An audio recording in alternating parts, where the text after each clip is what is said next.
Assalamualaikum warahmatullahi wabarakatuh. Baiklah, di video kali ini saya akan membahas mengenai materi pembelajaran mata kuliah alat-alat ukur. Nah, di sini saya akan membahas 9 bab. Pada bab pertama ini kita akan membahas mengenai jembatan-jembatan pembanding, jembatan high, dan jembatan scaring. Nah, jembatan pembanding ini dibagi menjadi dua, yaitu pembanding kapasitansi dan pembanding induktansi. Pada pembanding kapasitansi, yaitu kapasitansi digunakan untuk mengukur kapasitansi yang belum diketahui dengan cara membandingkan kapasitansi tersebut dengan kapasitansi yang sudah diketahui. Nah, pembanding induktansi yaitu jembatan arus bolak-balik digunakan untuk pengukuran induktansi yang tidak diketahui dengan cara membandingkan terhadap sebuah induktor yang sudah diketahui. Nah, selanjutnya yaitu jembatan high. Jembatan high digunakan untuk mengukur induktansi yang belum diketahui dengan membandingkan terhadap kapasitansi yang diketahui. Selanjutnya yaitu jembatan scaring. Jembatan scaring adalah rangkaian jembatan yang digunakan untuk menghitung jembatan kapasitansi suatu kapasitor. Selanjutnya pada bab kedua yaitu kita akan membahas mengenai jembatan Wien, alat pertahanan Wagner, dan jembatan impedensi universal. Nah, kita masuk pada poin yang pertama yaitu jembatan Wien. Jembatan Wien dikemukakan di sini bukan hanya untuk pemakaiannya sebagai jembatan arus bolak-balik guna mengukur frekuensi, tetapi juga untuk berbagai rangkaian bermanfaat lainnya. Jembatan Wien memiliki sebuah kombinasi seri RC dalam satu lengan dan sebuah kombinasi paralel RC di lengan sebelahnya. Nah, kita masuk pada poin yang kedua yaitu alat pertahanan Wagner. Salah satu metode yang paling banyak digunakan menghilangkan sebagian dari efek kapasitansi kebocoran di dalam sebuah rangkaian jembatan adalah alat pertahanan Wagner atau Wagner Ground Connection. Nah, pada poin yang ketiga yaitu jembatan impedensi universal. Salah satu jembatan laboratorium yang paling bermanfaat dan terandalkan adalah jembatan impedensi universal. Jembatan universal terdiri dari 4 rangkaian jembatan beserta saklar-saklar yang sesuai, detektor AC dan DC, generator AC dan DC, dan standar-standar impedensi. Yaitu pada bab 3. Pada bab 3 ini kita akan membahas mengenai osiloskop. Osiloskop adalah alat ukur besaran listrik yang dapat memetakan sinyal listrik. Pada kebanyakan aplikasi, grafik yang ditampilkan memperlihatkan bagaimana sinyal berubah terhadap waktu. Nah, selanjutnya yaitu berdasarkan prinsip kerjanya, osiloskop ini dibagi menjadi dua, yaitu osiloskop analog dan osiloskop digital. Nah, osiloskop analog merupakan menggunakan tegangan yang diukur untuk menggerakkan berkas elektron dalam tabung sesuai bentuk sinyal kemudian menampilkannya pada layar. Sedangkan osiloskop digital yaitu mencuplik bentuk gelombang yang diukur dengan menggunakan ADC atau analog to digital converter untuk mengubah besaran tegangan yang dicuplik menjadi sebuah besaran digital. Oke, pada bab 4 ini kita akan membahas mengenai GPS atau Global Position System. Nah, GPS merupakan sistem berbasis satelit yang menggunakan kumpulan dari 24 satelit untuk memberikan pemakaian posisi yang akurat.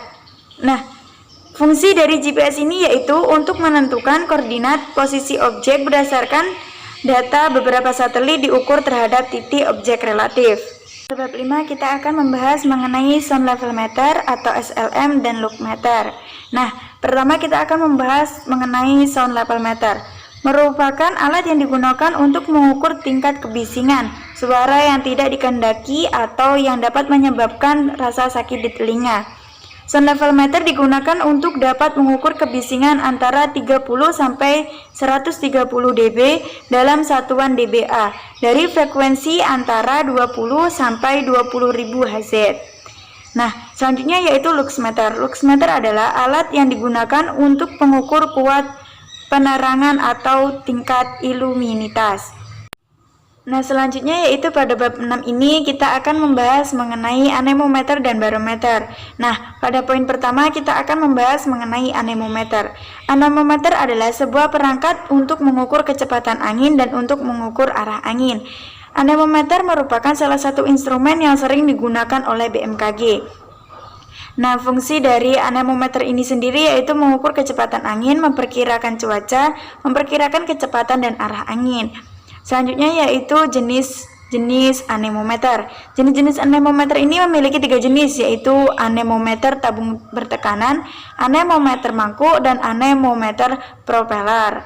Nah, selanjutnya yaitu cara kerja anemometer. Pada saat tertiup angin, maka baling-baling atau mangkuk yang terdapat pada anemometer akan bergerak sesuai dengan arah mata angin.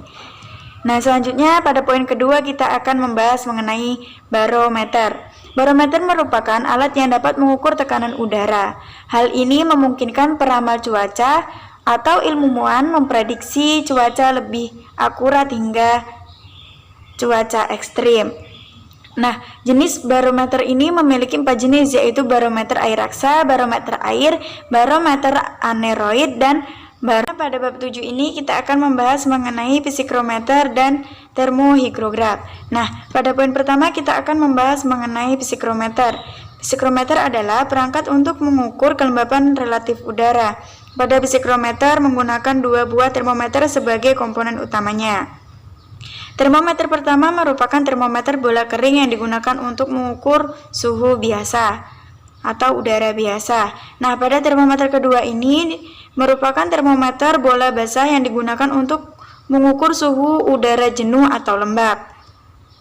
Nah, selanjutnya yaitu kita akan membahas mengenai termohigrograf. Termohigrograf adalah alat yang terdiri dari gabungan antara alat pengukur suhu atau termometer dan pengukur kelembapan atau higrometer. Alat ini memiliki fungsi untuk mengukur suhu dan kelembapan secara otomatis. Nah, pada bab 8 ini kita akan membahas mengenai pengukuran curah hujan dan evaporimeter. Nah, pertama kita akan membahas mengenai pengukuran curah hujan. Alat-alat pengukur curah hujan ini ada 2, yaitu alat penakar hujan dan alat pencatat hujan. Kita akan membahas yang pertama, yaitu alat penakar hujan. Penakar hujan ini termasuk jenis penakar hujan non-recording atau tidak dapat mencatat sendiri.